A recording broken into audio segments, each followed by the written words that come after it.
Hello, how are you? Manager Joe, welcome. Hi, do you listen us? No?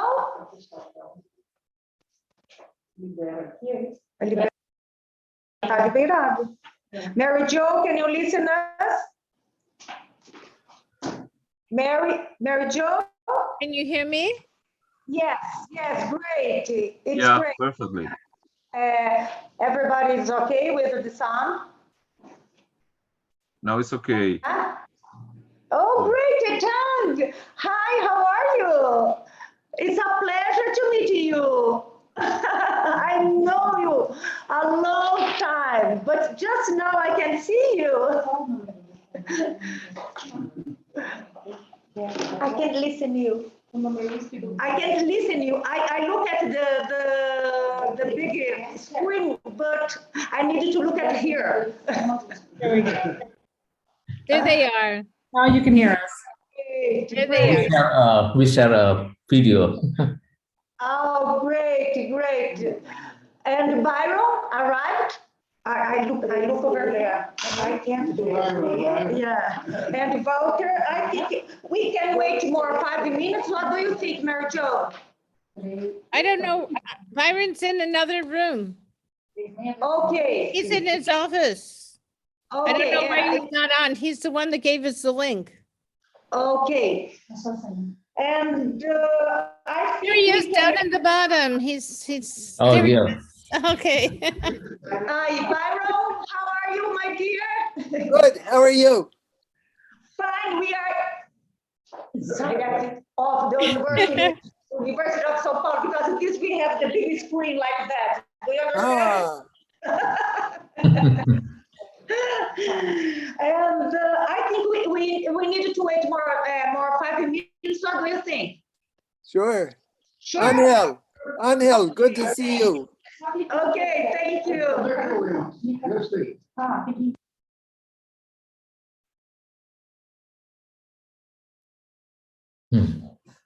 Don't get the book.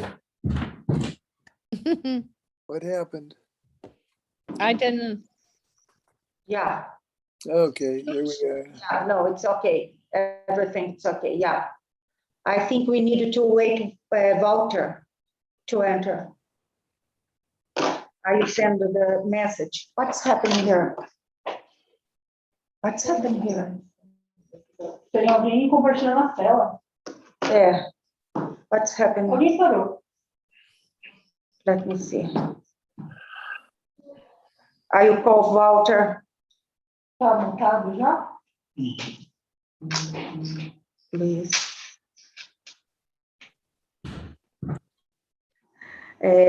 Walter.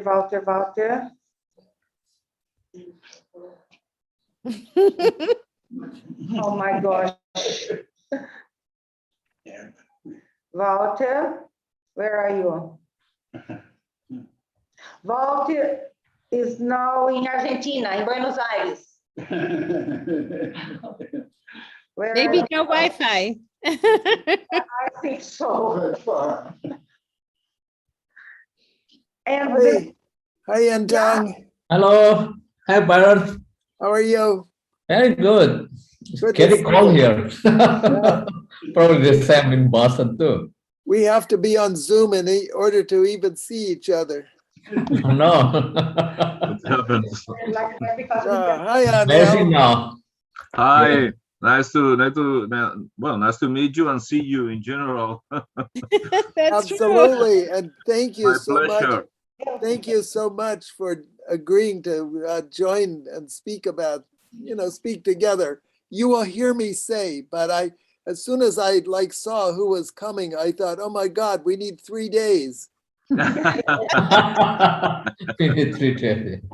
least. Well, I have read your book, Postcolonial Disorders, and some parts, some chapters are the same. Right. And it was easy for this reason, but yes, of course, 300 pages and is with a thick description. Right. It's important. Well, it's a pleasure. Thank you for having me, and I have a brief text in English, because I was not sure if this presentation, this launching was in English or in Portuguese. It's okay. I can speak both languages, no problem. I hope so, because it's 11 o'clock, 11 p.m. in Yes, 11 Barcelona. p.m. It's tricky, challenging. Thank you so much, Angel. Thank you, because I know that it's too later for you. Yeah, it's too I late. think it's better. We start. No, I think if Walter enters, it's okay. I think it's better. I look at you like that. I needed to look at here. It's very terrible, this kind. Okay, Kaka, do you want There's someone connecting to audio. Maybe it's Walter? Sorry. No. Sorry. Can you go? Deixa eu pegar minha página. Angel? Are you talking about? Not me. Yes, you were talking about? I interrupted you? No, he was just asking if Walter was coming on. Yes, I no, think it was a mistake. What do you think? It is Spanish. It's okay. No, we can start now. I think. Okay. Not did this one, but, How are you, India? How are you, everybody? It is a great pleasure to stay with you. Oh, let me see if most of them can understand the English. And sorry for my English. My English is, as Byron and Mary Jo knows, is a mixed with everything. You can imagine. Same as Sanskrit. And I would like to open this conversation because we discussed yesterday at night with Byron and Mary Jo. It would be a very, very informal conversation. I think it's better because for us it's an honor have you, everybody here with us at USP University of São Paulo Medical School. Welcome. Okay. Okay, Professor Carlos Colbert, my boss, and my chief, and please introduce yourself. There's Walter. Walter is here. Look. Oh, yeah, great. I can see you. I can see. Okay, let's go. Kaka, we start. Yeah. Walter, how are you, my dear? We were waiting for you. How are Thank you you? very much. I apologize. I'm here finally. No problem. Thank you. Okay, we just start. Okay? Perfect. I will be talking about everybody here, and after we can open the presentation and start the discussion. And I think it's great if you wanted to interrupt us, it's okay. I think it's very good because we can do some kind of dialogue and build it together. I think it's better, okay? It's very freely. I don't know if you agree or not. It's okay for you, Mary Jo, Byron? Oh, yeah. Sure. Okay, great. Carlos, Okay. Professor Carlos. Well, I want to welcome all participants, and they are a good team to work together with big problems. And I think that's very interesting to put all discussing and to clarify the situation and how the things are going with our participation, trying to drive to a way better than they are now. So I wanted to give the word for Maria de Lourdes. That is, she is responsible for the Medical Anthropology discipline em Faculdade de Medicina da USP, e ela é a criadora de todas essas discussões que nós estamos fazendo e responsável por agregar esse time de pessoas diversas e de grande projeção e de grande a capacidade de colaboração com os problemas reais que ela enfrenta. Thank you, my dear. And I think this is a long story about this book. No, Mary Jo, we started to talk about this book in 2015, 2015, something like that, isn't it? Yeah? Or before, maybe before. Before that. And Before that. So we first sent you some things, I think 2016, right? yes, I think so, because it 2015, was, 2016, when we came to visit you. That was 2015. yeah. Of course. And I think and now we just published it. It's a free. It is it's inside of the open site. And I think all the book, it will be like that, because the students, for the student, it's possible to read, because it's very expensive book here in Brazil and so on. And the other thing, the other side, I would like to thank you. I don't know how I say, how much thank you I say for both Byron and Mary Good for having me in Harvard and carry me in the long story with their narratives and their theory, methodology, and so on. And it's very new, this kind of book in Brazil. And I think Hal knows about that, and Walter knows about that. It's very rare, because this is a kind of the point of view very different than you used to practice here in Brazil. Medical anthropology never had a chair in any school, in any faculty here in Brazil, medical faculty. And I think it's a turning point.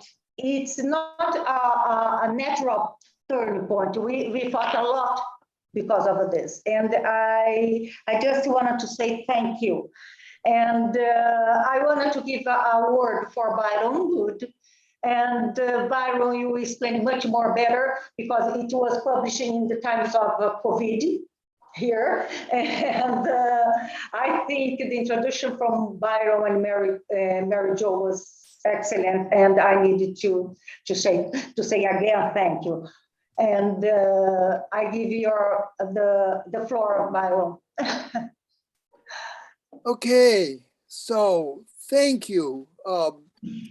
First of all, of course, thank you to Professor Corbett for hosting this event, for supporting medical anthropology in the medical faculty, and for supporting us in this process. But a very, very big thanks to Lou.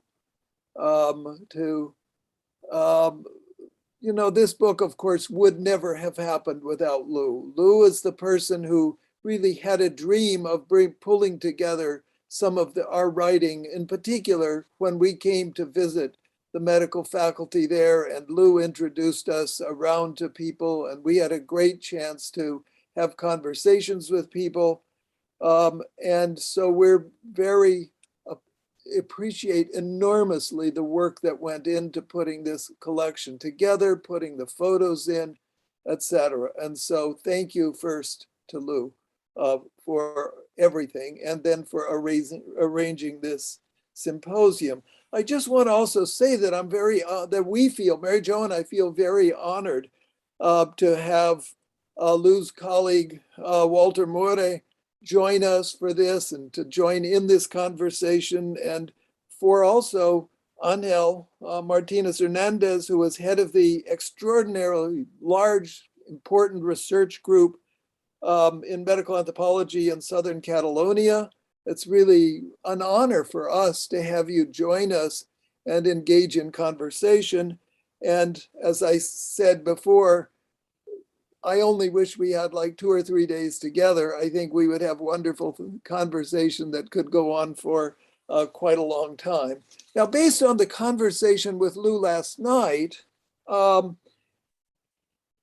she suggested that I place this book in a certain kind of historical context, both about what went on before, and then when this book first appeared in a different form, as Angel mentioned, as post-colonial disorders, but also then where it sits today, if you will, it's this particular collection and what it looks forward to. So I thought I'd say just a very, like in brief sketch terms, to place this in relationship to what some of you know as a kind of Harvard form of medical anthropology that goes back first to the 1970s and 1980s. Personally, I met Arthur Kleinman in 1971 when I was a graduate student at the University of Chicago in anthropology, a student of Clifford Geertz and others, and in which Arthur was then he was both doing his residency in psychiatry and was taking a couple of years to do studies in anthropology and also in history of science. And at that time, of course, Arthur was working in Taiwan and then later on to China. Mary Jo and I were working in Iran. We spent some time having conversations together, but really only came back together at Harvard in 1983. Now, in the 70s and 80s, I would say we had a kind of project of developing a new medical anthropology. If you think back, what was medical anthropology? What did it mean in those days? It meant almost nothing as a phrase, but it really pointed to the work of anthropologists in international public health settings. But it was largely untheorized and really did not exist as the kind of form that it has today. And as we began to theorize and try to work through what would a medical anthropology look like, number one, we grounded our work in phenomenology, in symbolic studies, in narrative studies that were partly influenced by my work at the University of Chicago. Secondly, it was grounded in an idea that was being developed then by Charles Leslie on Asian medical systems, that in a kind of Weberian fashion, medical anthropology should be a comparative study of medical systems, both of large literate traditions. So Arthur was working in China, Mary Jo and I in Iran, which represented historically Greco-Islamic medicine. And then thirdly, Mary Jo in particular has had a long interest in studying American medicine and global biomedicine in similar terms as a kind of comparative medical project. Now, during those years, a number of us also, Arthur and I in particular, had a special interest in culture and psychopathology, and out of that collaboration came culture and depression. I went on with other colleagues to put together collections on culture and schizophrenia, culture and panic disorder, culture and PTSD, with this kind of interest in thinking how these psychiatric categories work or do not work across cultures, how they're deployed, how they come to take on a life of their own in different settings. And I would say there was quite a collaboration that we had over those years through the 70s and 80s in developing this kind of approach to medical anthropology. Starting in early 1990s, Arthur Kleinman in particular began writing about social suffering, and I had large projects, several book projects on social suffering, went on to write, as some of you will know, on care and caregiving, began writing about local moral worlds, and then more recently has been teaching a class on wisdom and that kind of in a way, what physicians' experience of suffering and of caregiving teaches us about human life. Our work, Mary Jo and my work, I would say, starting in the 90s, went in quite a different direction. first of all, our work is actually represented by this collection. That is, the work that we began doing more in the 1990s is really represented by this collection today. And it came at the same time that Mary Jo and I began working in Indonesia. So represented by our book and by the original Post-Colonial Disorders. So the Post-Colonial Disorders book grew out of a Friday morning seminar that we spent a year in 2001 talking about coloniality and post-coloniality. And that book then finally was published in 2008. But it was in a context of a training program in culturally relevant medical anthropology, clinically relevant medical anthropology, and in particular, culture and mental health services. And we asked people during that period of time, if you would, instead of talking about culture and mental health services and distinctive forms of mental health services for distinctive cultural communities in the United States, what if you replace the word culture with the word colonial and post-colonial? And immediately something very radical changes. The moment you start talking about Puerto Ricans, for instance, not as a distinctive cultural group, but as a people that have been colonized, immediately there are very different kinds of implications for how you think and talk about that. So what came out of this book then, and out of our work over the time in Indonesia and at that time, was really to begin thinking much more classically in terms of subjectivity. And it was a time that I personally was growing more and more interested in psychoanalysis. It was a time when we began thinking quite seriously, reading really quite a different literature than reading works in phenomenology and narrative studies, and beginning reading French psychoanalysis and American psychoanalysis, and really trying to think through quite differently about the relationship between the political and the psychological, with making a strong argument that one cannot think about the subject without thinking about the political subject, and one should not be thinking about the political without also thinking of the subject in relationship to the political.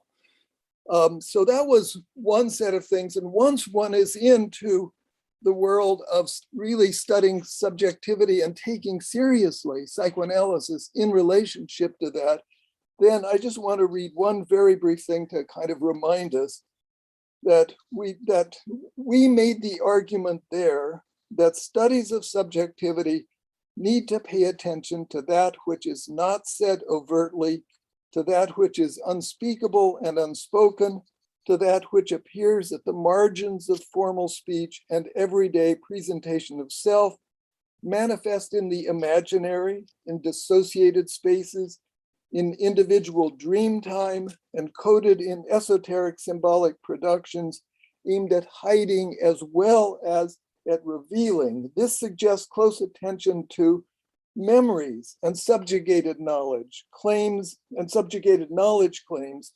are suppressed politically, but made powerful precisely by being left unsaid, to that which speakers strategically refuse to speak about in settings of surveillance and danger, to painful secrets and poisonous knowledge in Das's terms, and to traumatic memories and hidden transcripts, which may fade from everyday awareness, but have explosive power when evoked.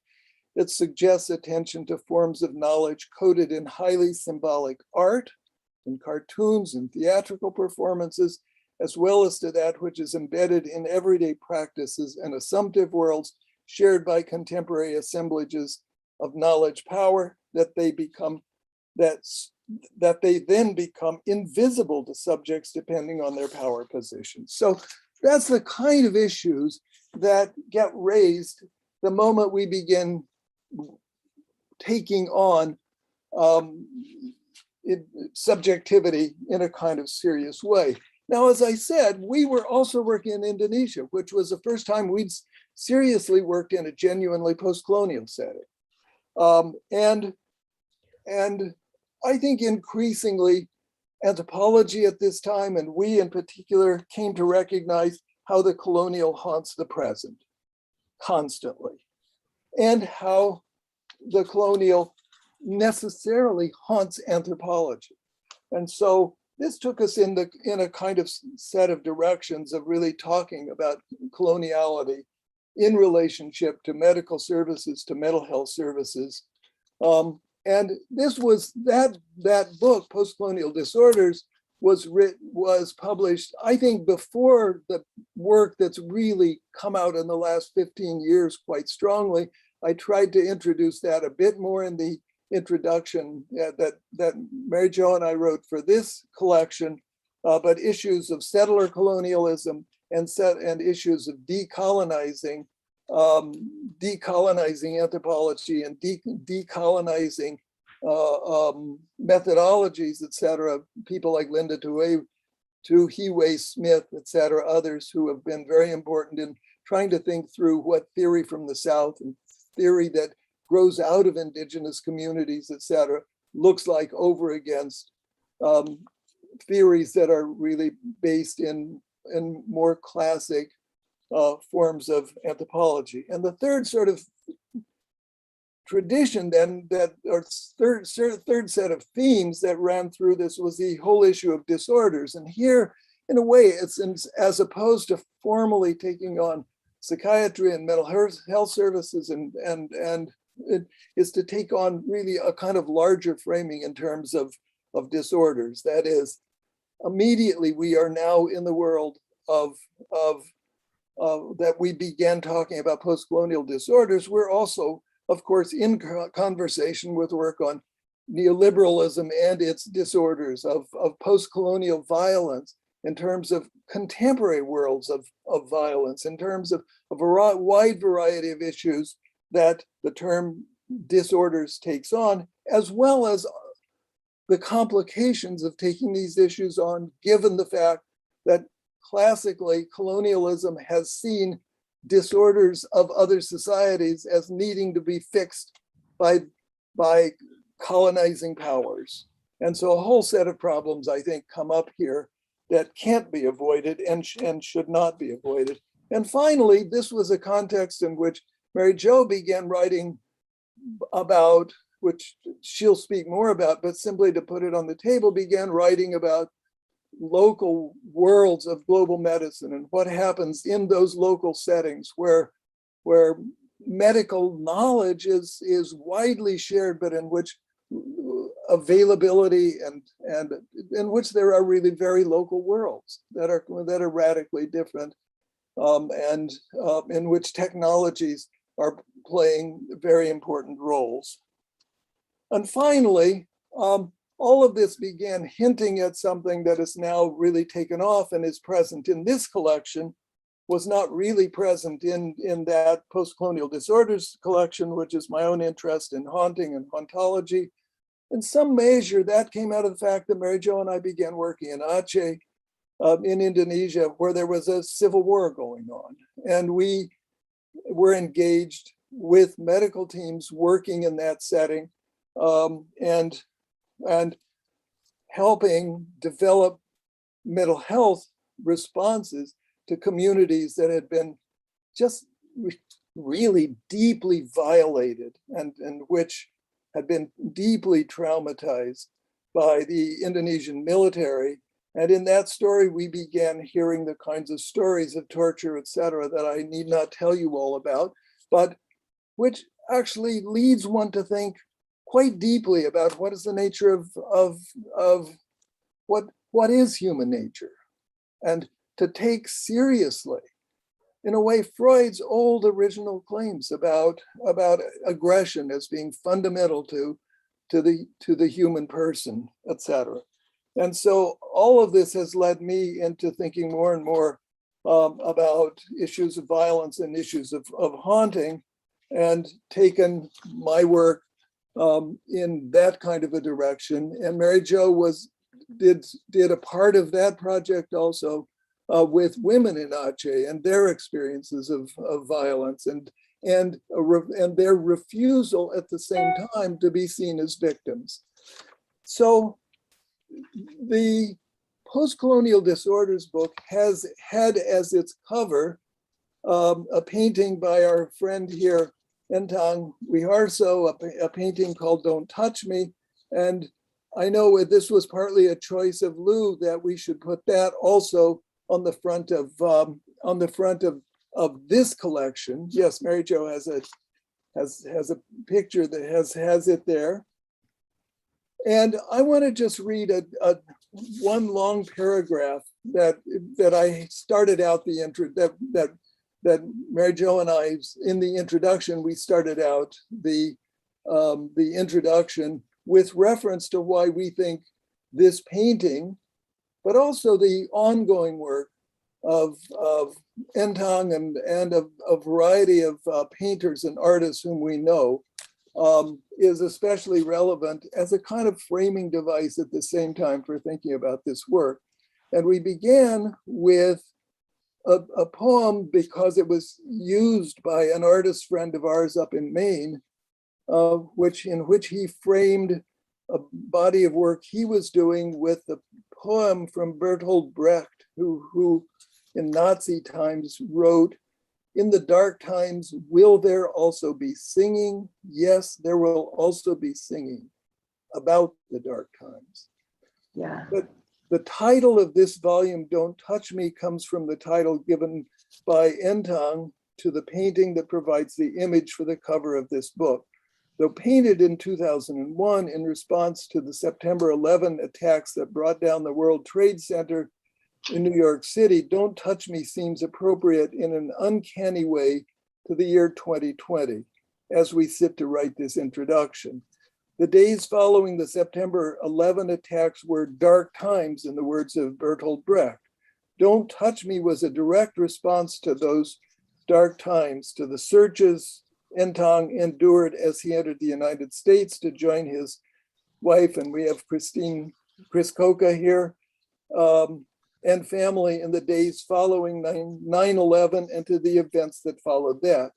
For Entang, the phrase "don't touch me" and the painting grew out of a recognition of what he correctly anticipated would follow: the war on terror, the linking of Islam to fanaticism and terrorism in the public mind, a new collective consciousness of terrorism as something requiring a war, and his desire to disengage from this collective response.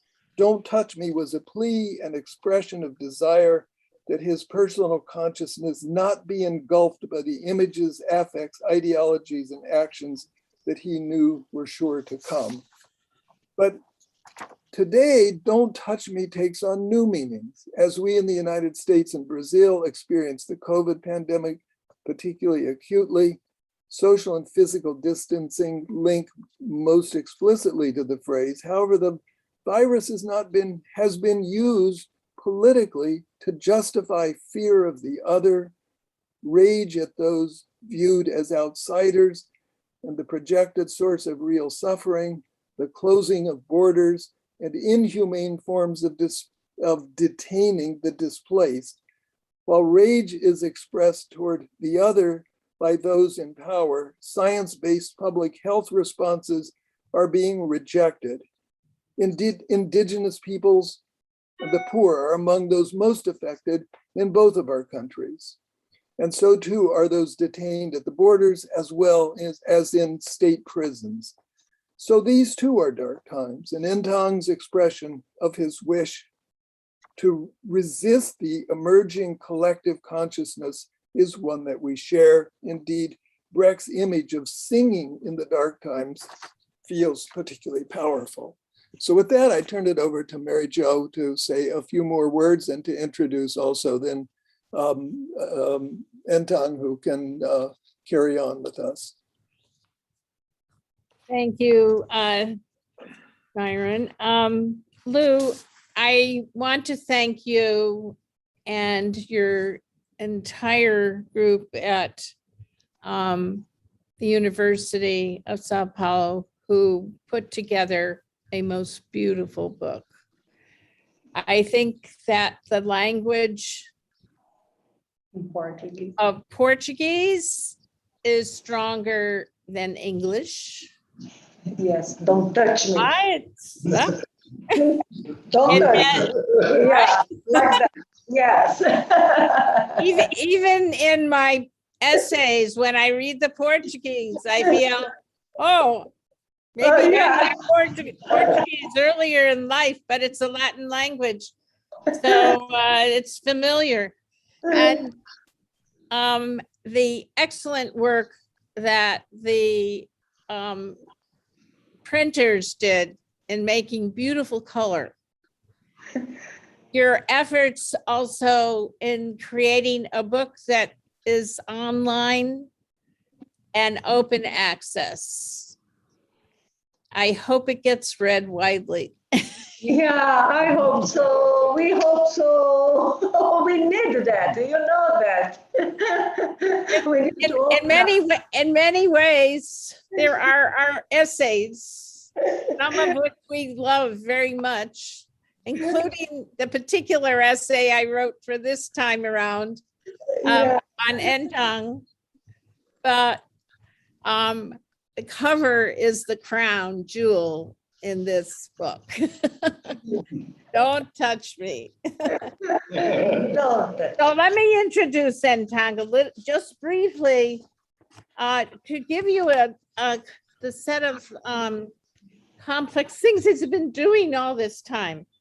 So he has multidisciplinary practice that speaks with urgency through any cogent channel that fits his immediate need, be it painting, sculpture, video, installation, or performance. And I think we've seen all of them over the years since we've been hanging out with Christine and Entang. In 2019, he was a Guggenheim Fellow. I think you're still a Guggenheim Fellow in some ways because we've been in pandemic. It's, you know, like being Rip Van Winkle, we're still not quite awake.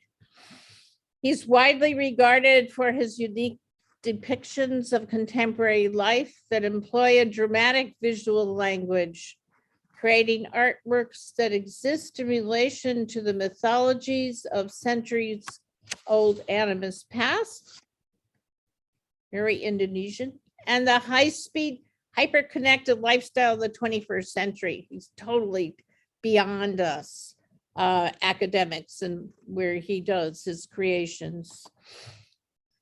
Entang has had more than 45 solo exhibitions and has participated in numerous biennial exhibitions, including Kunming Biennial in 2018 and 2019, Prospect 3 New Orleans, 2014, 15, the Venice Biennial twice in 2005 and 2013, the Prague Biennial 6 in 2013, Nanjing Biennial 2010, and he shows all over the world. We saw magnificent, shows in Singapore. He's been to Pakistan. He works here in the US. He is an RI. He's a citizen of the Republic of Indonesia and a citizen of the state of Rhode Island. Can the US. He's represented by the Art Agency in Berlin, London and Melbourne, the Mark Strauss Gallery in New York, the Mizuma Gallery in Singapore and Tokyo, Tang Contemporary Art, Beijing, Hong Kong, Bangkok, and John Gallery or Khan Gallery in Jakarta. He's also currently exhibiting a large scale installation. I think it's 17 meters, right? Meters. Which is being shown at the Kunstmuseum in Wolfsburg, Germany. And it's part of his work currently now on climate change. So it's the exhibition is called Oil, Beauty, and the Horror in the Petroleum Age. And his own piece is looking at beauty and horror in the petroleum age. And so I think his own piece is expanded dreams tableau wagon series. And so this is a very prominent collection. And I think that, speaks to the fact that not only does he work in the area of immigration, but he also works in the immigration and movement of people and crises and traumas and things of that sort throughout the time we've known him, but also some really interesting playful pieces on sublime moments and other kinds of dreamlike states. So very wonderful pieces on Under the Sea. This is the view, okay, of the book. So thank you all for this wonderful book. Thank you, Entang. I'm going to move to you in a minute. I just want to say a few things about my own work. I'm a political sociologist, a comparative sociologist, and I became a medical anthropologist by knowing Byron. And I started off in social relations at Harvard for my PhD. And one of the things I was very influenced by was both the psychological and the political, and looking at that and contextualizing it within culture and contextualizing culture within it. So I've had this multidisciplinary approach. The work that I did was really influenced by that kind of social relations approach to understanding the world. And I came to medical anthropology not only because I knew Byron, but also because of serendipity, and that there was a coup in Turkey and I could not study politics and the relationship of, the subjectivity of individuals living in the countryside and in the far provinces to the, state itself, and how the state reached out into those provinces. So we ended up in Iran at a time when you could not study politics in Iran. So we studied medical care. And it was in Iran where I became interested in the culture of medicine, really deeply. And I would say that the work that is represented in the book here today stems out of that spark of interest in trying to understand what is going on with medicine, biomedicine in particular, in a place like a small town south of Tabriz. So the town was about 50,000 people. We were there 72 to 74. There were limited resources, and yet the physicians were living in a world that was not all that different from the world of doctoring in the United States in terms of their knowledge and what they wished for, what they wished they could do. And that really helped me to conceptualize what I wanted to do myself. First, being in the psychiatry department at Davis for the first 7 years after I did my PhD. Also very influenced by Arthur Kleinman and Leon Eisenberg and Byron and others from the history of science during my graduate, school, after post PhD, post field work. And so I became very interested in psychiatry as well. And actually not just social psychology, but actually psychiatry as well.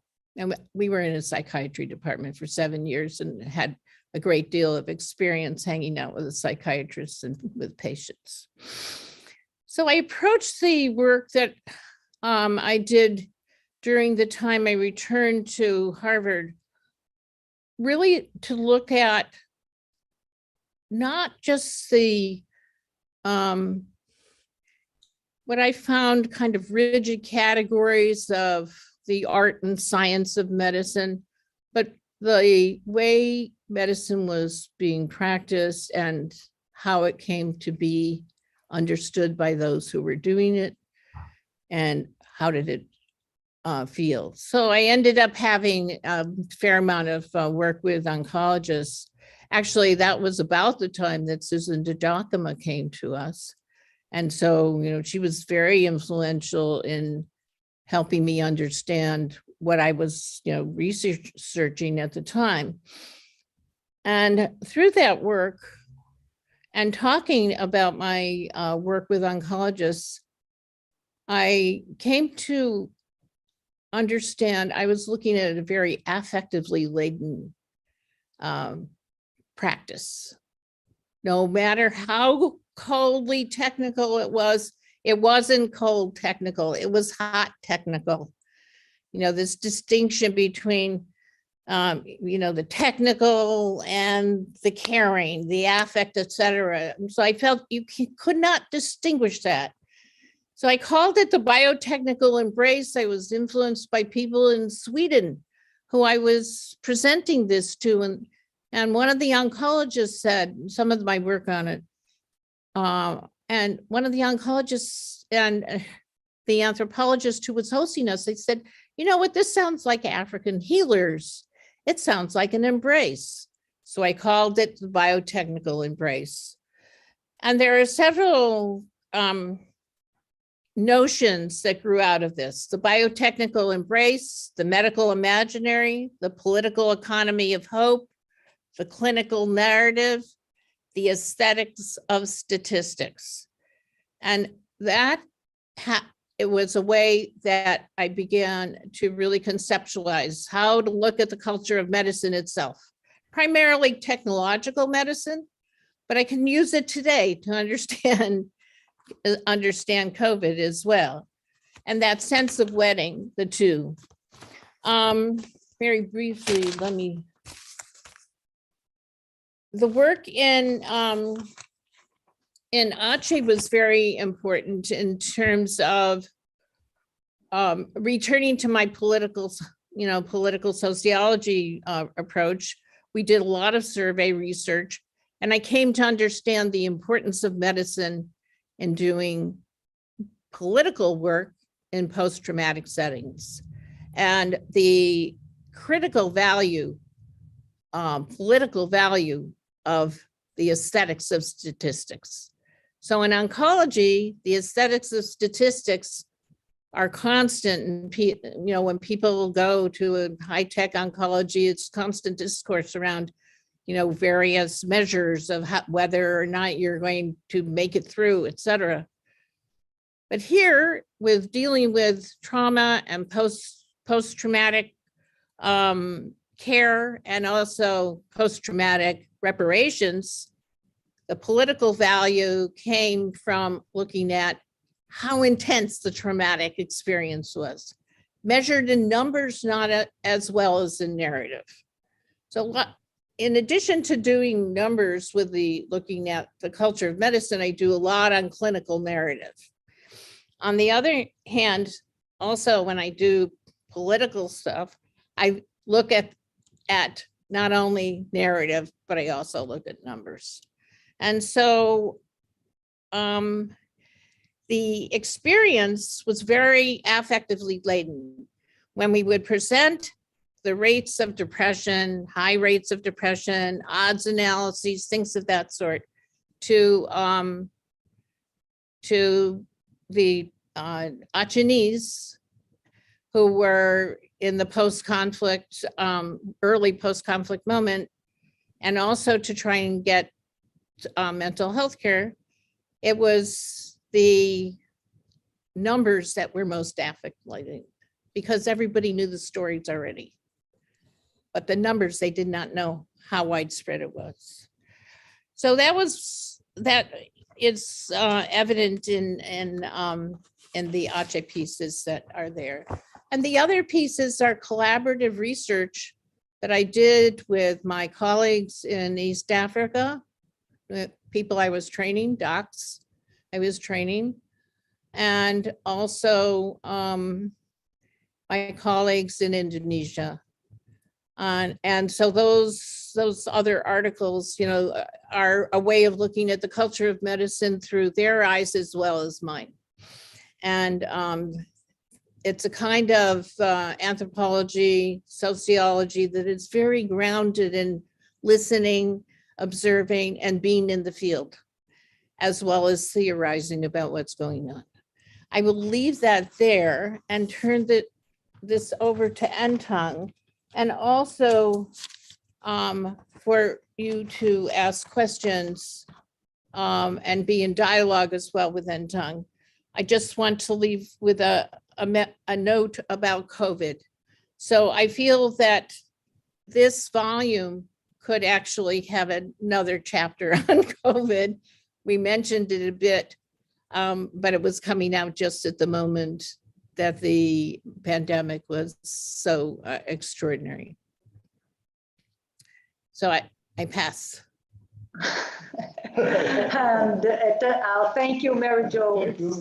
Thank you so much. And I think Entang, it's a synthesis all of the theory and method and methodology you work with, you and Byron work with. And the chapter about Entang and your work, it's very strong for us, and meaning a lot of things for us, and put in the place at the interdisciplinarity stay over there. I like that because the subjectivity stay over there too. You can understand a lot of things. Look at your work, and welcome. It's on the floor. Thank you, Byron and Mary Jo, and keep this opportunity to share. And actually, I already explained everything, but I will make some small notes. And now I also look at the book cover, and and I want to pointing some images like why I'm using Hallmark Simpson and also terrible depiction of the screaming people, kind of like, so like until now I'm using humor in my work to talk about the kind of like when people get hurt or traumatized by something really terrible. Sometimes like unconscious, we kind of looking for like humor to heal, where a bit kind of like a medicine, to like to create something, a space ourselves, to to healing in like or process how to heal. So it's kind of like this the humor, like don't touch me. Actually, when I was in this is based on my experience when during the September 9/11 and also post September 9/11, because people kind of like how to deal with the terror, and then afterward people kind of like create the border, and then when I went through the immigration system in Amsterdam, and they're searching me because I'm from Indonesia and familiar, and there's to me that experience is very difficult and kind of like I know the security purpose, but I think I feel kind of like injustice in a way. Through that experience, and also remind me, because I'm grew up in Indonesia and dealing with the the regime, there was a Suharto regime and, like a suppression and always in control and how to control people behavior. So when I was like in college, I want to read something really important book, but that book is censored by government, for example, and then I have to hide to read it. And, kind of like that's, and remember, bring me this, the new experience, but also my past experience together. So and then, that's why in my work also I'm using a lot of humor. Also humor in Indonesia is also not only in Indonesia, actually, humor, particularly Indonesia, like puppetry, shadow puppet. They're also using a lot of humor with the political content. So in a way to avoid the censorship and also to play the language so people understand it, but also not really facing a reality term. So kind of like, Or the consequences. yeah, and also to get away from the consequences and things like that. So it's very interesting. Like now, until now, I still using humor, like light humor or dark humor is very important in my work, because I can kind of like a hiding place to avoid a sanction of a social sanction, or kind of like, or to avoid like censorship from the security or authority, depend on the case. So yeah, so that Homer Simpson is very, very, is also kind of like, to me, like the cartoon and also the shadow puppet have similarity, and people get hurt and then they, and then healing or try to heal themselves or get killed and then they, live again. Kind of like very interesting.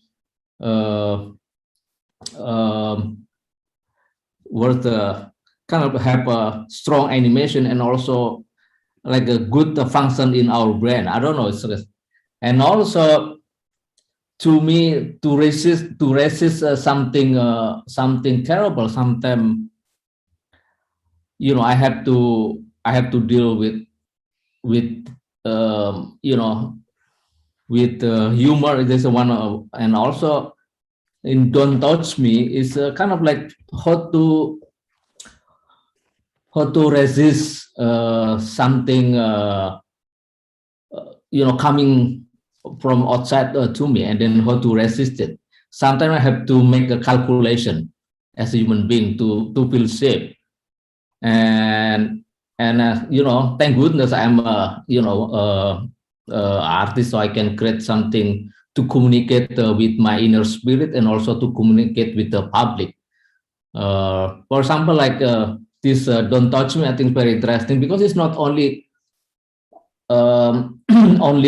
explain kind of like particular situation, even though they came from the very specific situation, but can be like Marijo and Byron said in the beginning about with the pandemic, and also and people have to quarantine or have a bubble, pick their own bubble and to feel safe, and kind of like don't touch me, and then everybody like this pandemic is and become politicized and even become really worse and becomes very bad, and using this kind of pandemic to create benefit themselves.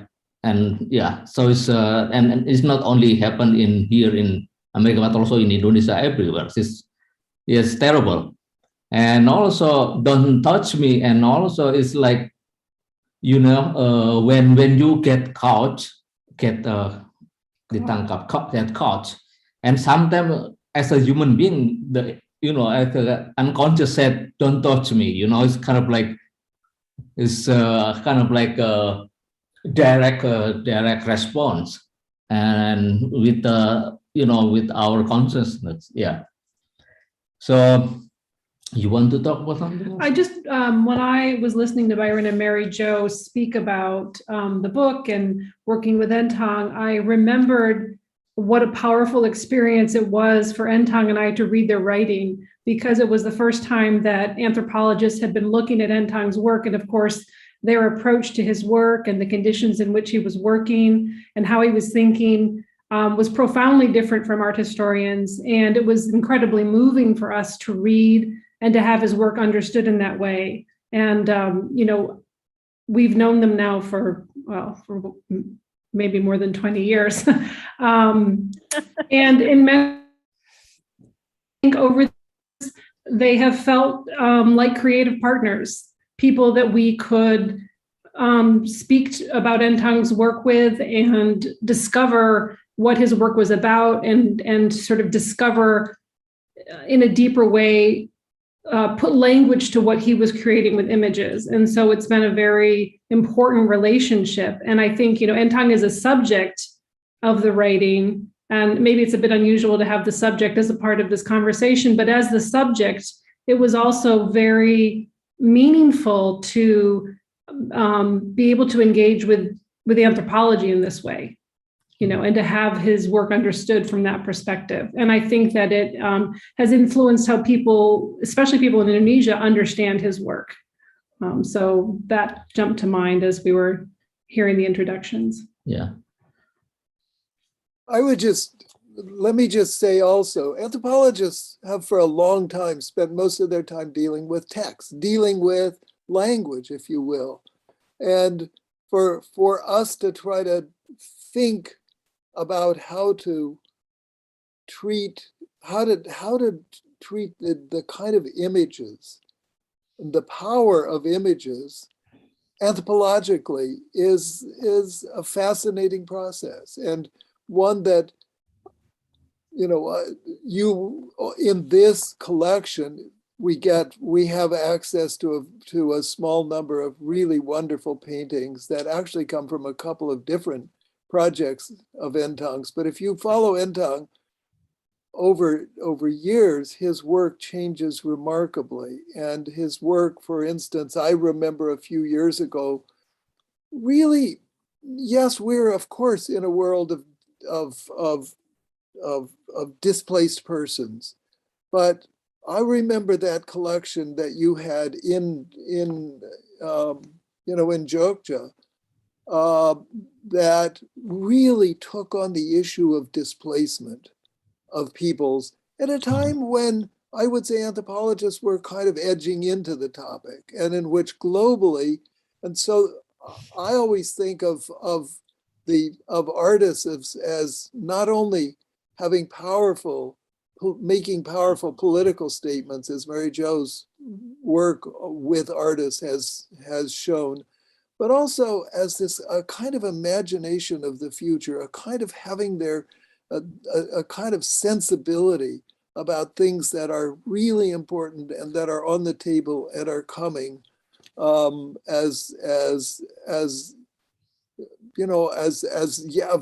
quite different source of our thinking than, for instance, NGOs and political groups and et cetera. And so it's been a pleasure so I'm very pleased that this book can also, and that this particular event of this symposium, in a kind of launch of the book, can have Entang and Entang can be represented there.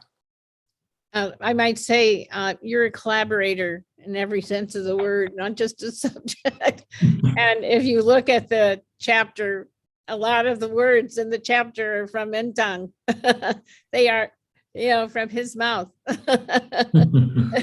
Yeah. So, and that's not only this time, but we should open it up. How do you want to run this, Lou?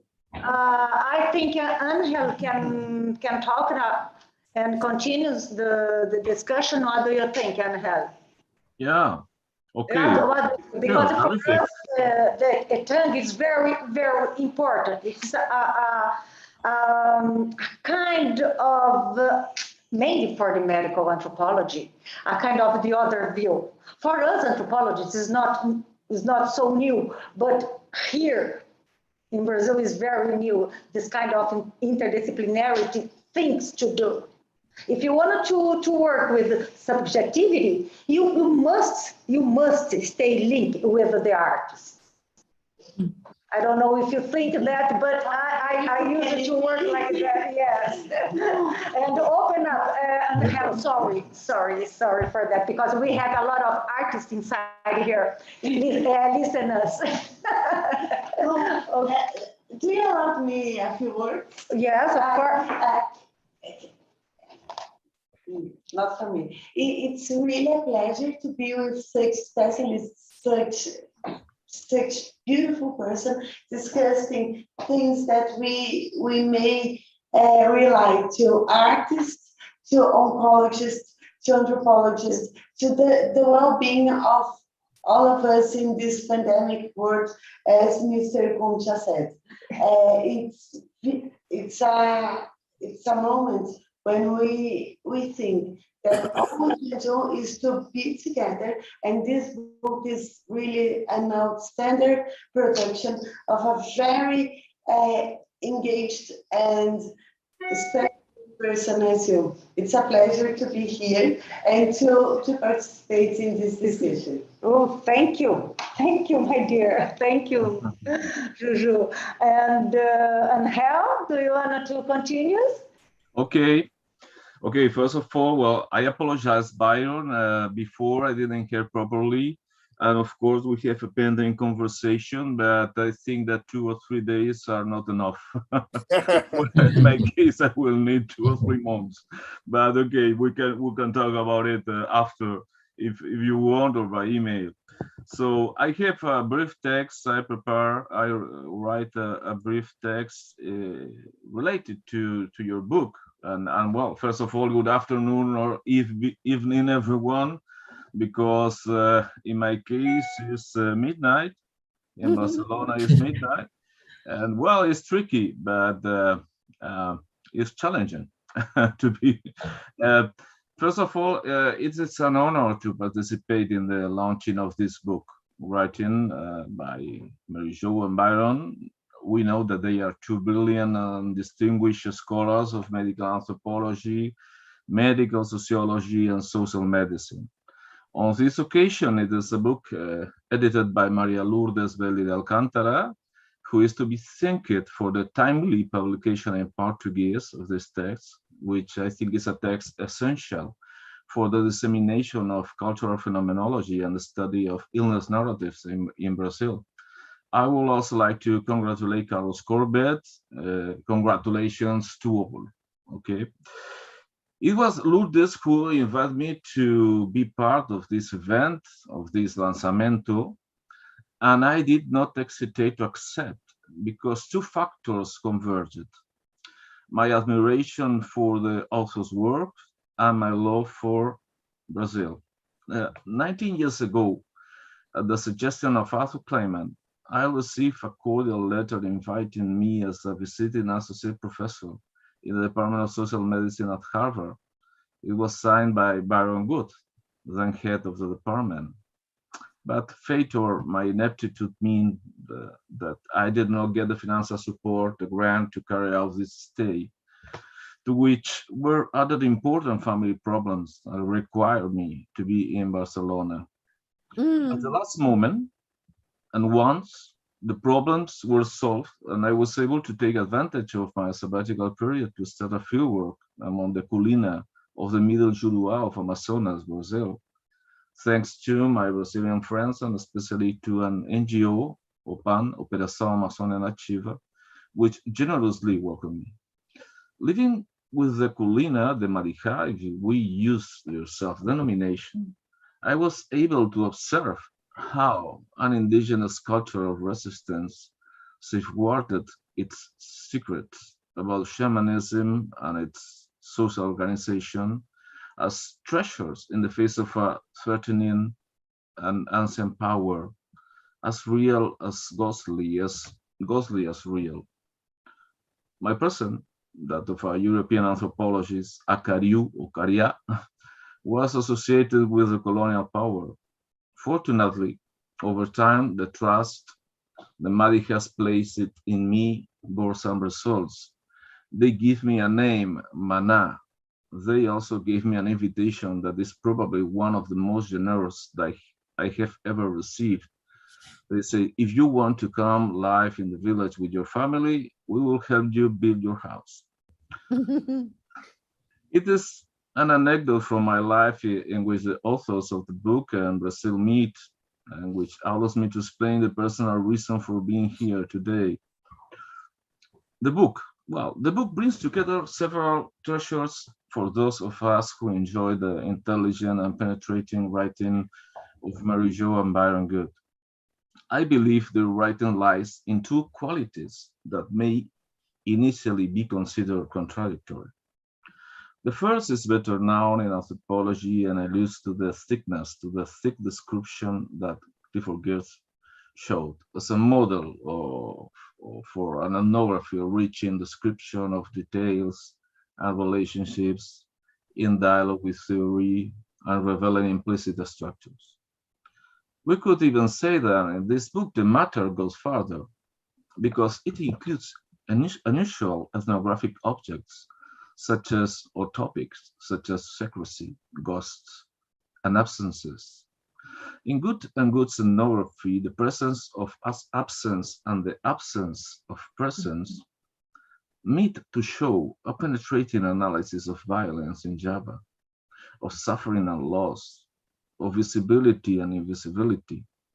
The book tells of how the terrible visible became invisible as a survival strategy for many people in Indonesia, and of how that invisibility draws a now transformed presence, sometimes tamed, sometimes terrible, a new presence that presses the veil of language, producing howls of pain.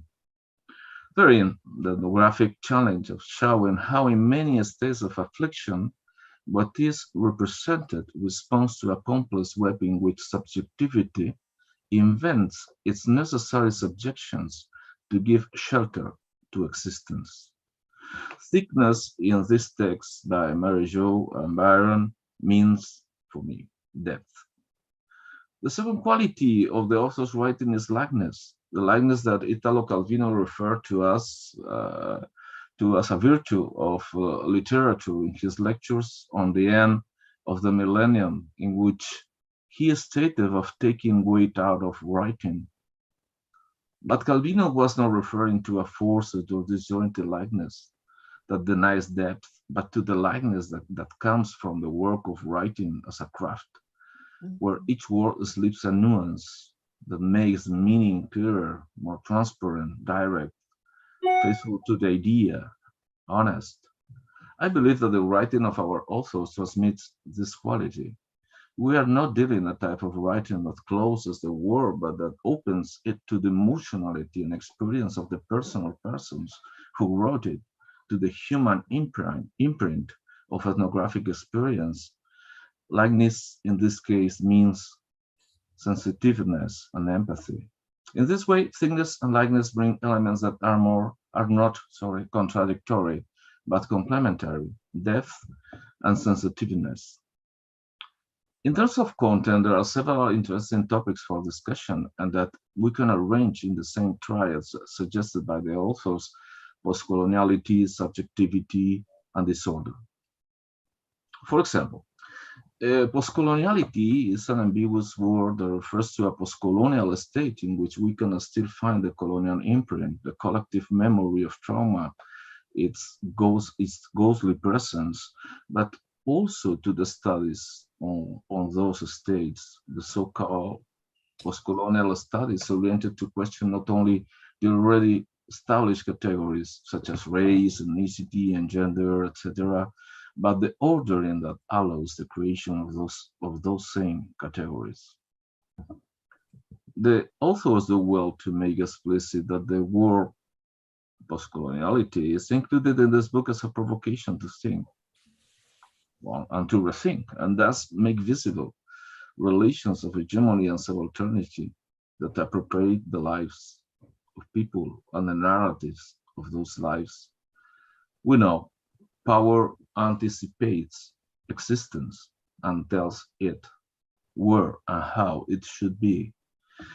However, how can we speak of postcoloniality when the colonial remains a present absence and an absent presence? I think this is an appropriate discussion or point question for any term that carries the prefix post. It evokes in me the critique made by a colleague who was one of my philosophy teachers, Miguel Morey. He criticized Adorno's statement that writing poetry after Auschwitz was an act of barbarism. My teacher said that the problem with this phrase was in the after, because Auschwitz is not yet over. Of course, he was not referring to the model of the great factory of death that was experienced in continental Europe in the 20th century, but to pandemic of atrocity, inequality, violence, and death that still goes on and on. Postcoloniality makes us think of our reflexivity on the past, the colonial. But it can also invoke an idea of overcoming that regime. At this point, we could paraphrase Bruno Latour and say that we have never been post-colonial, not even when we define ourselves as such. Subjectivity and disorder deserve a joint mention. Unlike English, in Romance languages, subjectivity was always a present word, appealing, as the authors widely say, to the relationship between the political and the psychological domination and agency, power, and individual experience. Lévi-Strauss defined the subjectivity, as the spoiled child of philosophy, constantly demanding attention. I think that his statement can be understood as dehumanizing, but it informs us that humanizing or dehumanizing are contending forces in social reality and, of course, also in knowledge production. An example for me is psychoanalysis, especially in its Lacanian approach. Lacan's theory is brilliant and penetrating, and its application need not to be dehumanizing, but sometimes it is. A few years ago in Barcelona, I was talking with a friend, a psychiatrist, a Lacanian psychoanalyst, about a research project on emotional distress of adolescents. I had participated in a previous research project that he conducted, and now we were talking about his participation in another project coordinated by me. We were discussing attention deficit hyperactivity disorder, ADHD, and its frequent medicalization. He suddenly stated that medication was useless in these cases and that children affected by this disorder were basically psychotic. I replied that this was too general a statement, that there were probably children where the main problem was a neurological disorder, in other social and family problems, and perhaps in a minority, a psychotic disorder. At that point, the dialogue ended. The position of certainty of my friend and of his statement seemed excessive to me, and this is not an anecdotal example. The dogmatic application of the Lacanian model has wreaked havoc. In my social context, children considered hyperactive are easily diagnosed as psychotic from the Lacanian perspective, especially those from cultural minorities and the proletariat, the so-called workers without work. Something similar happens with mental health service users who define themselves as gay, lesbian, or gender non-binary. This time they are diagnosed in the Lacanian category of perversion, or perhaps psychosis, depending on the clinical interpretation. The Lacanian structures of neurosis, psychosis, and perversion end up operating as colonial categories and forces like the old classification of races in anthropology. Finally, I don't observe in these examples any post-colonial critique, rather the revival of unknown coloniality, however intellectualized, that can see disorders of being where there are disorders of interpretation, and also disorders of power and disorders of knowledge. Guattari and Rolnick were probably right in their attempts to decolonize the inconscience, to which we could add another task, decolonizing, to decolonize or decolonize in psychoanalysis. I know the problem is all has to do with dogmatism that we can find in certain intellectual approaches, whether they come from psychoanalysis, biomedicine, or the social science. A difficulty in questioning what is already accepted and what we have already naturalized in our consciousness or unconsciousness. A difficulty to open oneself to the knowledge of the other and to the intersubjective encounter. When I read books like Mary Jo's and Byron Good, I see mainly accounts of intersubjective encounters that are the opposition of dogmatism because they are elaborated from a permeable experience. Permeability to the suffering experience of others is not exactly a comfortable position. We know it shakes us, it distresses us. The suffering of others leaves its mark on us, create imperceptible and lasting threats. We also leave an imprint on our informants. That is why the ethnographic relationship is more than a relationship of knowledge. It is a social relationship in itself. It's also an emotional relationship, which is not only good for thinking, but also a subtle form of action and intervention. In my perspective, permeability is a necessary condition for ethnography, as well for decolonizing subjectivity and its theories. The author speaks of three approaches that have characterized the anthropological literature on subjectivity. Broadly speaking, we can say that first, post-structuralism; second, the contributions associated with the language of trauma and psychopathology; and finally, those associated with the notion of social suffering, like the works of Kleiman and Venadas. They propose an alternative to these three perspectives that allows us to overcome traditional dichotomies such as individual and society and the bureaucratic classifications of knowledge derived from them, psychology, anthropology, sociology, etc. This alternative perspective takes as its object what is not said, what cannot be said, the secrets, the ghosts, the realm of ontology. I like this concept. For a colonial agenda, I will also propose the how as a concept to refer to the apparently incomprehensible.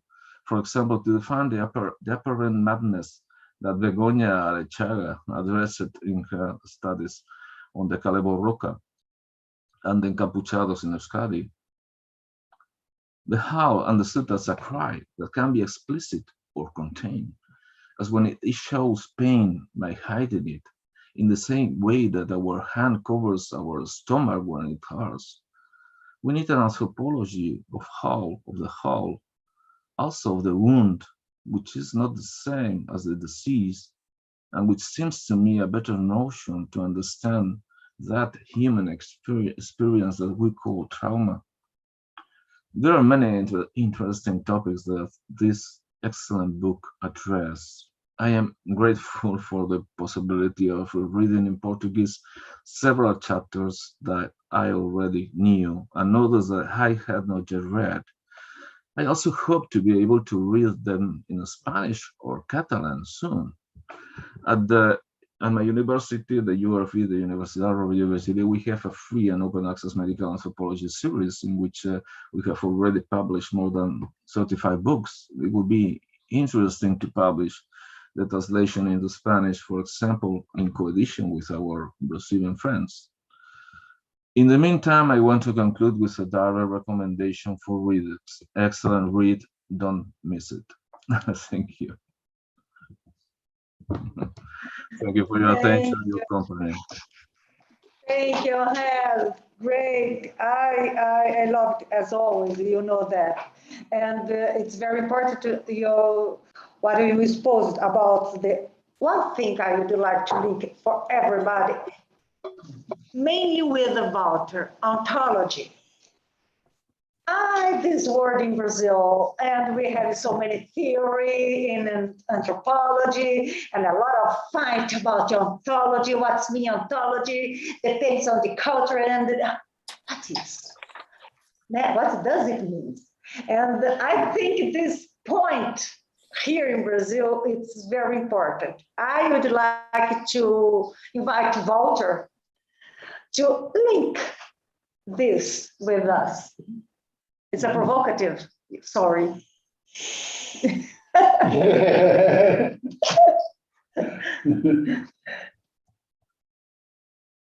Okay.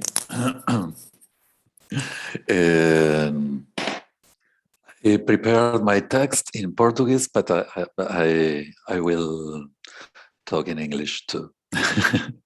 So it's a pleasure to be here with you all, and an honor to introduce for this version of the book through some words. As a psychologist, I can see this book brings a contribution to the clinical work in anthropology, social sciences, and psychoanalysis too. It's very interesting. The title is Don't Touch Me. It's very provocative. It's a brilliant purpose that illustrates the needing to be seen. The human being need to be seen, but not captured, not discovered. It's relevant when we lead with trauma. It's very interesting, the title. I agree with Angel, with Angel. We need to decolonize psychoanalysis, especially Lacanian psychoanalysis, but it is another point we can discuss after these words. I will begin.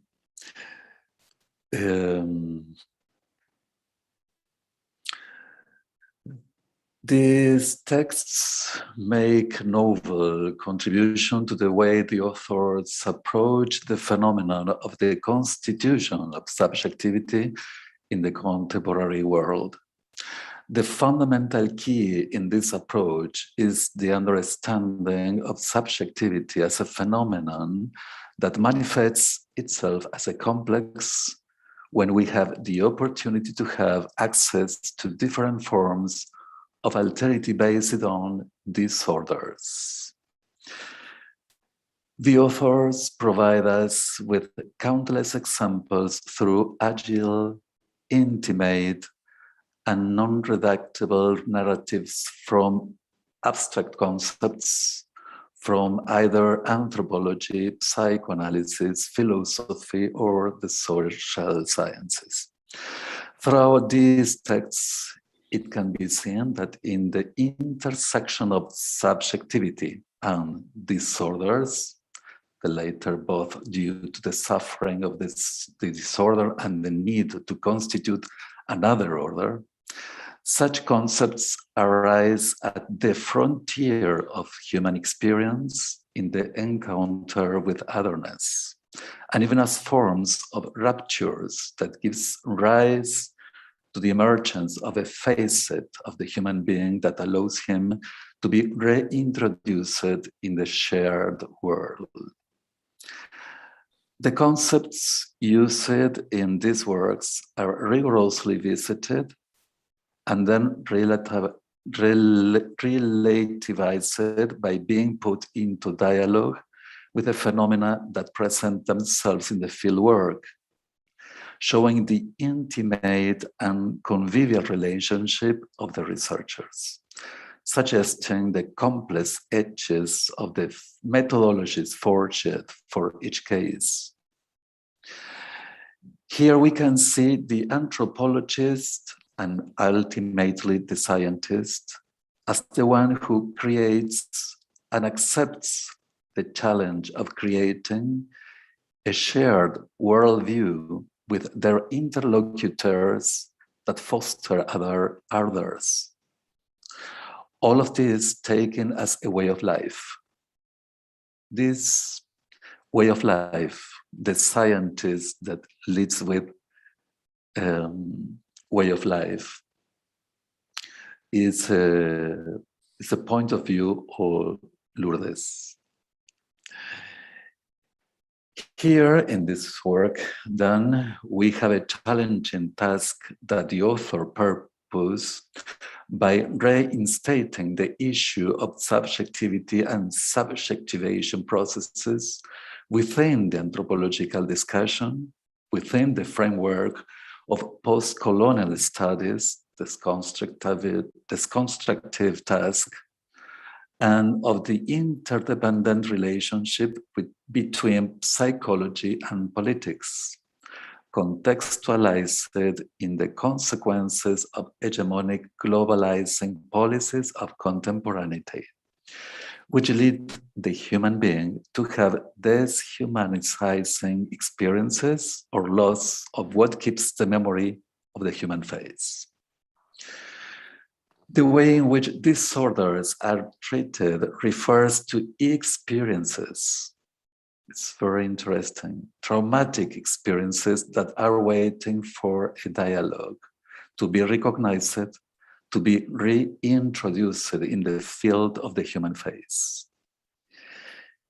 Here we glimpse the contribution of clinical work that the authors suggest from an ethic, social, and we could even say citizenship perspective.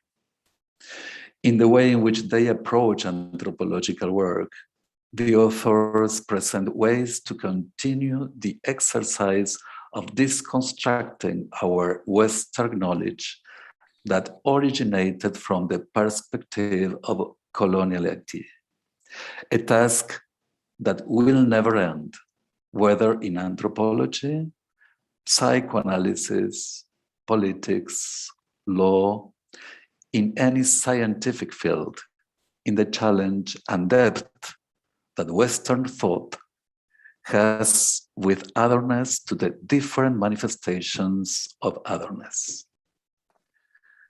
Finally, the translation into Portuguese, handled by Maria Lourdes de Alcântara, achieved an agility and lightness of understanding and reading faithful to the way of life of our authors.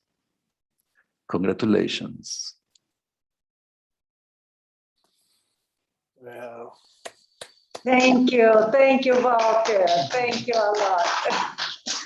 Great. I think we passed the hour, as always, and I would like to open up for the audience if someone wanted to talk and give some suggestion, or what do you think? What do you think, Byron and help, because it's very later for you? What do you think, Mary Jo, Walter?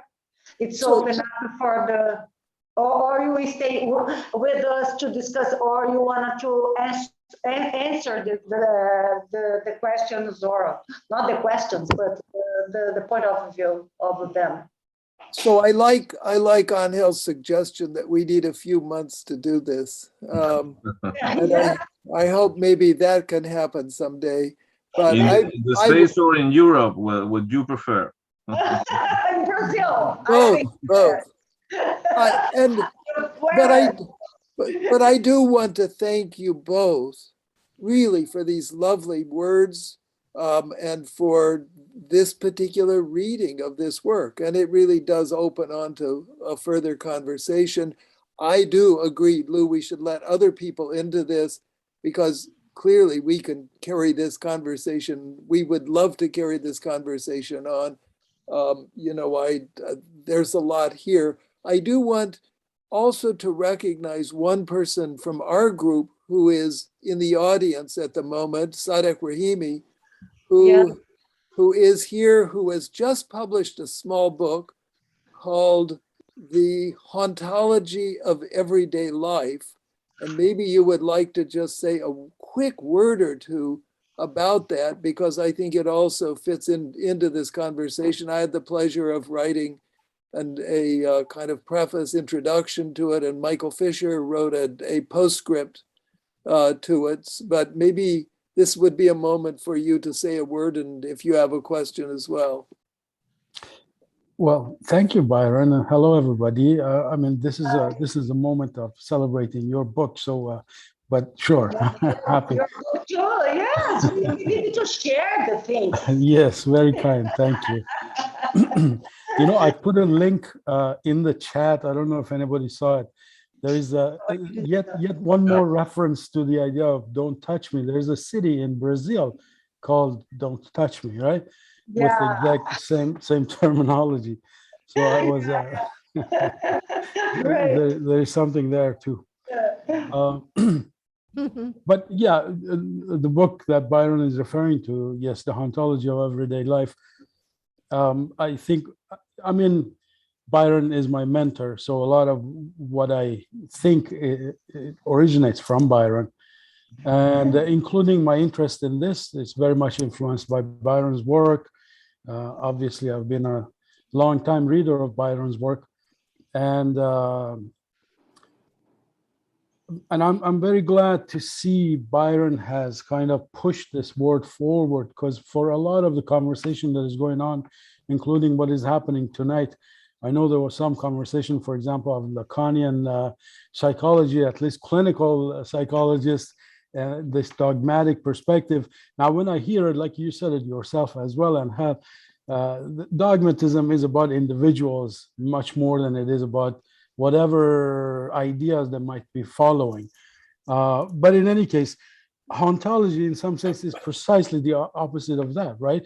This idea of, you know, breaking this traditional idea of ontology in a way that you can see a third space in between right and wrong, in between just and unjust, in between the colonial and the colonized, and to this kind of because, you know, like you were saying, decolonization in and by itself can just go on forever and never arrive at anything. But perhaps by identification of a third kind of idea between the two, a synthesis of sorts, you know, on either side, that might be one way of breaking that binary into something more productive, right? So, and that's the whole point of the book that I wrote, The Ontology of Everyday Life. It's not just for some this grandiose idea of repeating Freud idea of, you know, but in many ways it is kind of getting the idea from Freud, that, you know, he has this book called The Psychopathology of Everyday Life. This idea that really this way of breaking down our binaries of the idea of ontology itself, right? Now, whatever you apply that type of binary, we can and we should bring it into all aspects of everyday life, ranging from politics to everything else.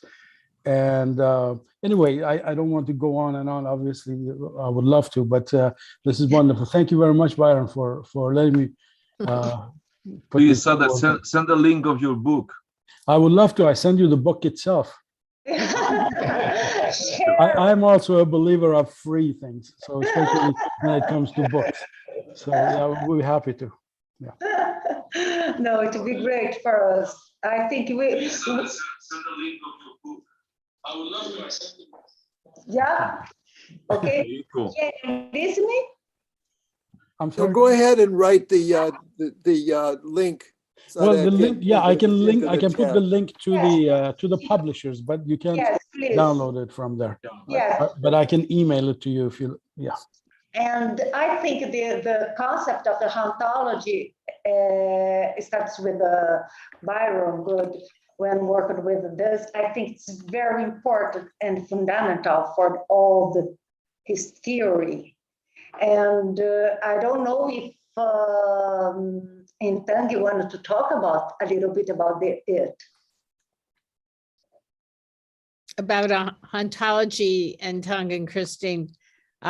Byron, Mary you Jo know, should tell the story. I do think that actually Byron's working on ontology has been greatly influenced by living in Indonesia over the last 27 years on and off. Mhm. Yeah. Mary Jo, tell this just like in a nutshell, the story of your own experience in Aceh, of the presence of the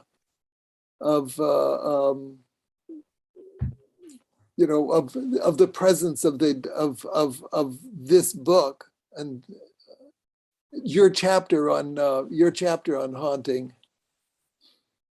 Oh, so it's too long. Okay. It's a long story. It's a long story about the villagers being haunted by the military, and the military being given the name Sapai, which means soldier, but in rural Aceh at this moment in time and for generations, it means the traitors. So it means people who do irreparable harm and who are like half caste. So they would be half Dutch and half Achenese, or they would be considered to be those who were fighting, who should not be fighting their own country persons. And in Java and Gajah Mada, nobody understood this double meaning. But in Aceh, it was used in some very strange ways. But I can just send the ethos article around. It's too long story because it's also tied up with the Ottoman Empire, and it's tied up with what does Sapai mean, and it's tied up with my experience as a Peace Corps volunteer living, in Eastern Turkey and dealing with issues of Sapai, history on the border. And, it's filled with begonia archaga, that article, Bego was very influential. So, and how I wrote that article, but it's a real story. It's much too long a story to say anything. Anyway, let's go back to Entang. We're pushing the edge of our ability to sit, but there are endless stories about haunting and ghosts in Indonesia. Yeah. It's very strange. Very strange with the ghosts, because when I was a kid, I believe it, but because there's a certain thing, people using ghost story to maintain their power or to create new reality. And then also when people in Java culture, usually people never say no, or sometimes you have to say yes. And that's why I think people creating new reality to refuse or to create something actually already exists, but rather than say directly, and then people sometimes refuse it. So sometimes or resisting the real reality. So that way, like for example, there's always don't eat front of the house, and there will be the food will be contaminated by ghosts or by something else, and then as a children you scare, and then okay, so kind of like there's so many real story about the ghosts, but to me, for example, now I live in Jogja. Jogja is a very cultural city, and also place a lot of really good university. Marijo also living in Jogja and Byron too. So it's, you know, we're not talking about like the whole, like for example, like a Sultan using ghost story to create something, you know, kind of like new reality, and also to me kind of like more political rather than, you know, rather than real ghost thing, you know. So there's so many, and also when I was kid, for example, like, you know, when and not talking like about pandemic, and at that time it's a chicken pox. So my mother, because, you know, what I've been like, you know, when like my parent is grew up during the Dutch occupation and also Japanese occupation. So, and then when my parents saw the uniform and always associated with the military. So what's happened during the pandemic, chicken pox, and chickenpox, it's a different one. Smallpox. Smallpox. Smallpox. So my mother told me, if you saw, you know, the people wearing a uniform, we have to hide under the bed. So my mother, my father was in a rice field working. So my mother and then my sister and my brother and 4 of us, so hiding under the bed for a couple hours, like really like quiet, and then you know, and then they pass by, and then the next day they're coming again to immunize you. Yeah, to immunize my family. And my mother, you know, and then my mother's telling the story about this uniform, but it's not like about military, but something like that kind of like ghost story. And then when I was a kid, I always believe in. That's where, like, you know, in Indonesia, people more scared to ghosts rather than scared to like, you know, real people sometimes. So it's very interesting. And also because we deeply into Javanism, you know, Javanism kind of like between Hindus and Buddhists and Java culture mix, and sometimes with Islam too. So kind of like my father is believe in Javanism, and they're practicing. So it's kind of like sometimes telling story about the ghost story, and, you know, kind of like, you know, as a when I was kid, kind of like more real, you know, I can see the formation or the shape of the ghost, you know. And then when we go to friend and things like that, so kind of like create a strong sensibility about the world surround me. I don't know, kind of like very strange feeling. In a way, it's nice feeling too, because kind of like we always aware about what's going on around me, you know. Even till now, I'm still kind of like sometimes panicking when I was, for example, like when I work in the studio, and then, you know, suddenly like my painting become, you know, because create something like different than kind of a moving object or moving, because kind of like my memory is mixed it with this, you know. So very, because when I was doing painting also, there's a kind of like dealing with technical matter, and also contemplated and become sublime in a way, you know, like a transcendental, you know. So it's kind of like a floating, yeah, floating. I think you're conveying it really well. And also there are all the hauntings of past violence and things of that sort. Actually, my chapter in the book on Chinese women has one of the stories about the Sabai, but it isn't played out, you know, as much as a later piece. So I can put it. Lou, I send the ethos paper to you. Okay, okay. And you can circulate it to everybody. Everything. Yeah. And I invited Angel to make a share with, but needed to be in Catalan. I think it's very accessible for everyone. What do you think? Yeah, you can translate it. You know what? How different is Portuguese from the written Portuguese from Spanish? Oh, for us, it's very similar.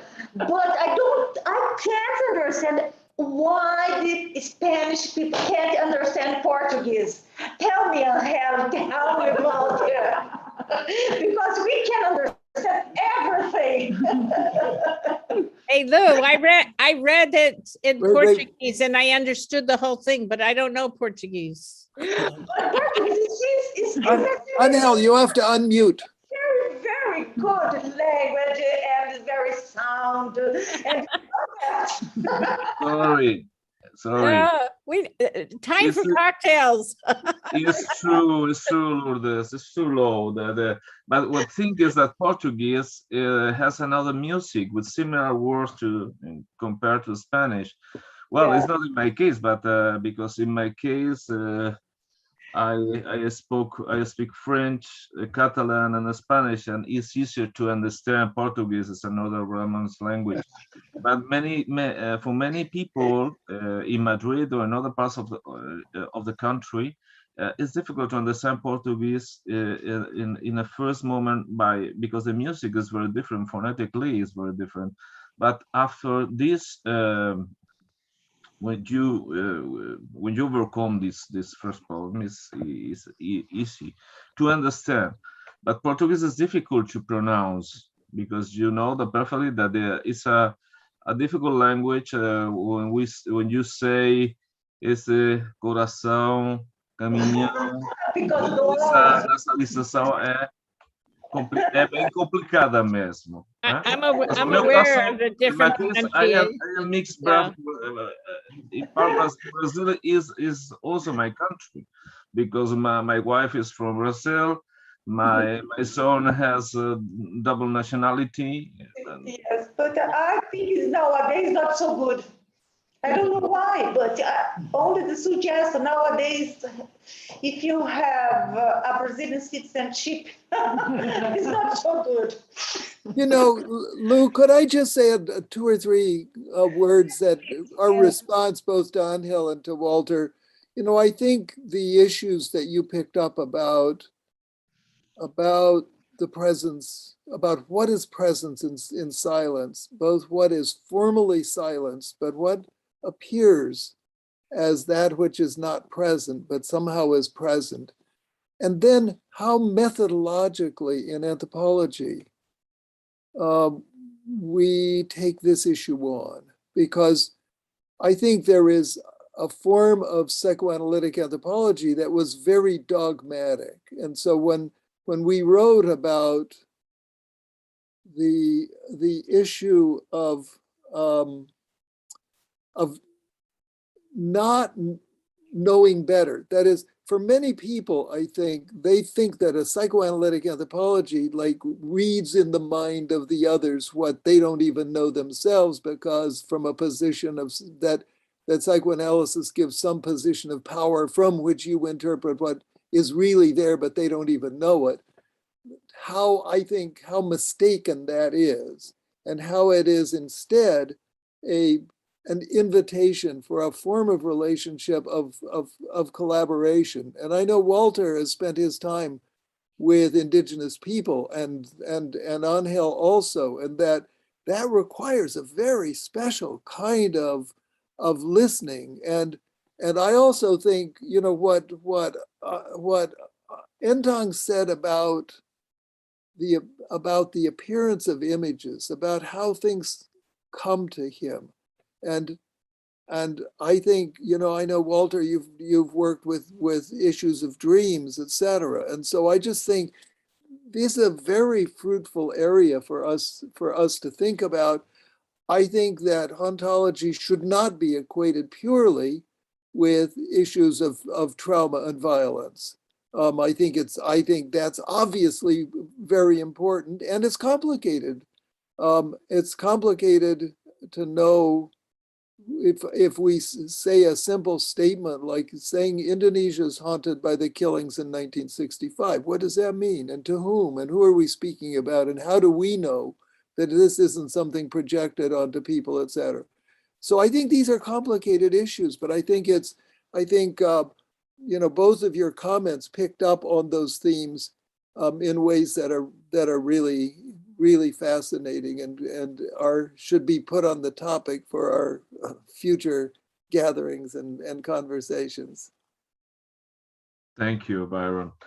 Well, there are many topics in your comments, included in your comments. For example, in my perspective, the problem with psychoanalysis is basically the Oedipus complex, not the methodology, not the kind of listening, but mainly this idea of universality of the Oedipus complex, and also the classification, the structures of neurosis, psychosis, and perversion. They don't fit with people, with the real experience of people, and sometimes they can they can be a stigma for people like boys in the school, that they are hyperactive, and they are diagnosed with psychosis, depending if the psychologist or the psychiatry is Lacanian, or if not, of course, the diagnosis will be ADHD. This is one point. Another point is that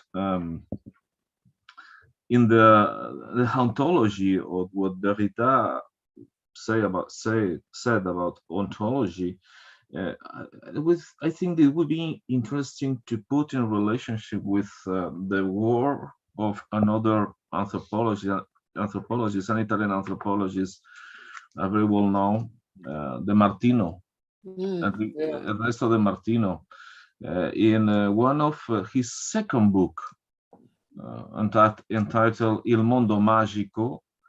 I think it has another title in English. He explains the difficulty to include in a rational project like 40s and 50s this diversity of experiences, such as dreams, such as ghosts, such as possession, and he used the concept of crisis of presence, crisis de la presenza, which I think is a very interesting concept notion. I am working with this notion, of course, updating this notion, because not incorporating all of the theoretical corpus of De Martino, because it's old-fashioned in general. But there are some ideas very interesting about crisis of presence. What happens with the presence when the agency, when the subjectivity cannot act in the world, when the agency is lost, when he said when the individual is essere agito da, the individual, the subjectivity is forced by the world, and the subject lose the borders between he or she and the world itself. This kind of relationship between the agency, the subjectivity, and the world, I think, is very interesting to put in dialogue with ontology, especially the book related to the Martino's book related to Il Mondo Magico, but also another one, I don't remember now the title, but this about the loss, about morte e pianto rituale nel mondo antico. Yeah. Morte e pianto rituale. It's about loss. It's about what happens with these people who are not with us. The presence of these people, and the strategies, the cultural strategies in the south of Italy, in this case, to deal with this absence which is present at the same time. Yeah, I think a good project would be to put in dialogue this text of Derrida, your text, and also the Martin. Yes, and the Martin is very interesting. The Tulio left me with the film, a short film from the Martino. Yeah, about it's very interesting. Yes, Tarantismo. I can share with you, okay? Tulio left with me, Tulio Cepili. It's very interesting. And Walter, I think Byron made an answer for you too, no, isn't it? And yes, okay. Yes, I think we need to stop because the university to be closed.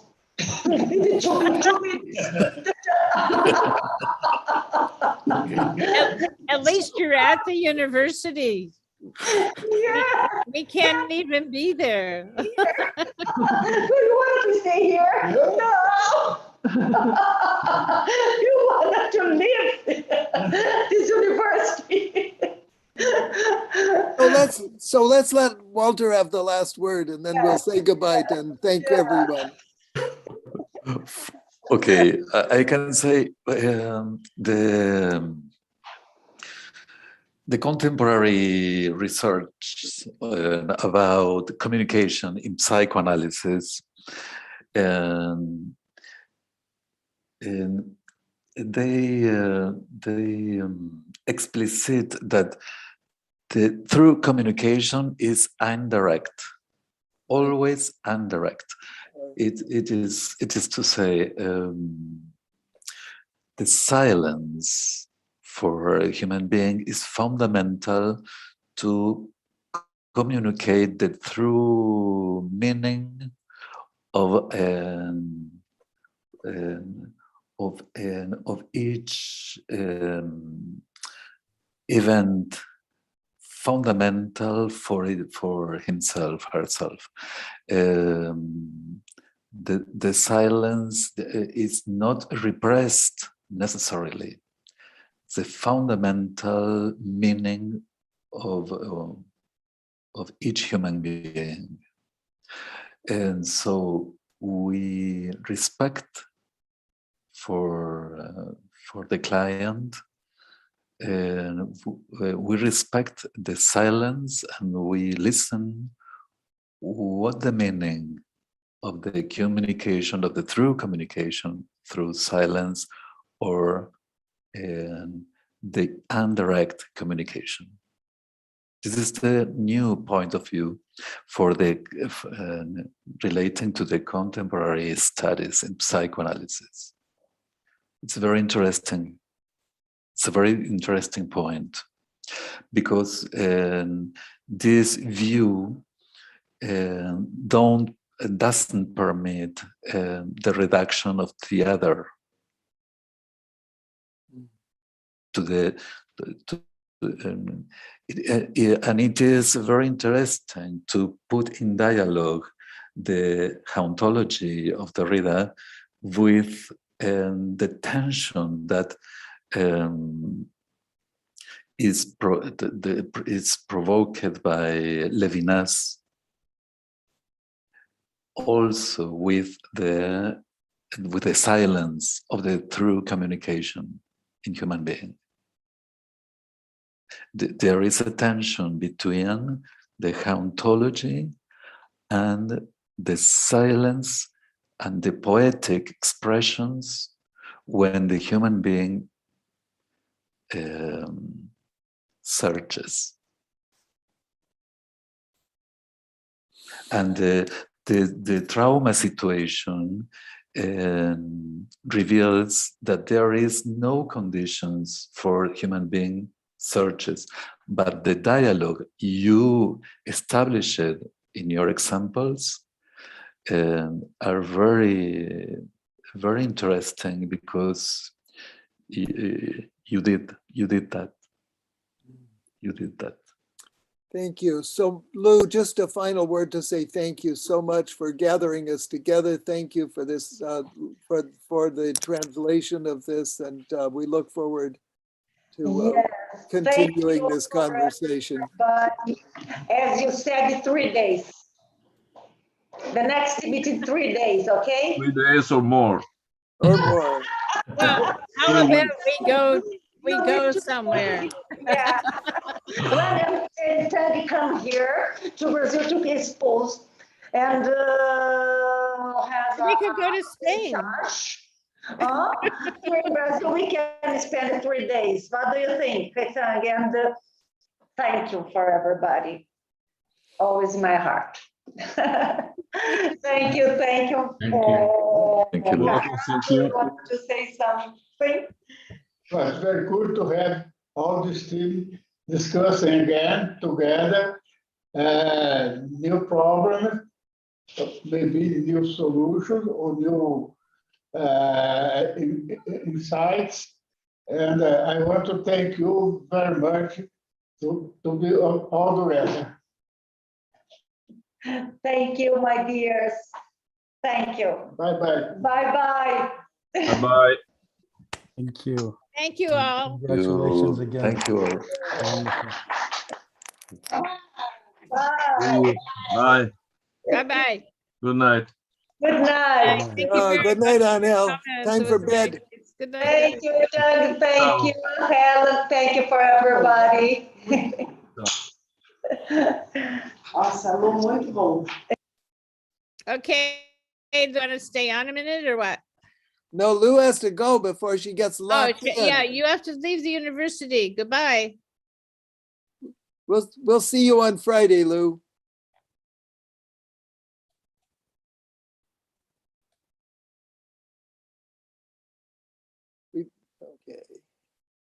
Okay. We can discuss on Friday. Right. Because the university be closed. It's 8 Oh, o'clock. yeah. Okay. Yes, it's a public university. You know what's happening. Yeah. So you go. We'll talk to you we'll see you on Friday. Okay. Thank you.